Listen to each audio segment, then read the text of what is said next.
Il fumo nero sovrasta il cielo ed avvolge l'intera zona, la paura tra i presenti, gran lavoro dei vigili del fuoco che cercano di circoscrivere le fiamme.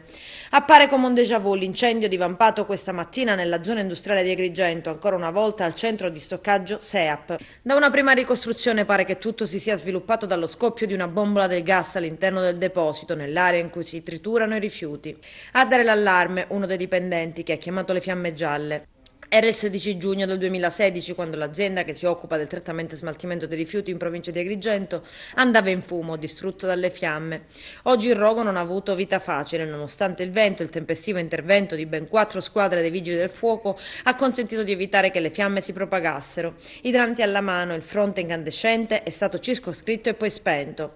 In via precauzionale questa mattina sono stati sgomberati gli studenti dell'istituto professionale che ha sede a pochi metri di distanza dal centro di stoccaggio. Allarme e preoccupazione presto sedati. Nell'episodio precedente, pompieri rimasero al lavoro all'interno di quel capannone per più di 10 giorni, trovando sempre piccoli focolai tra i cumuli di cenere.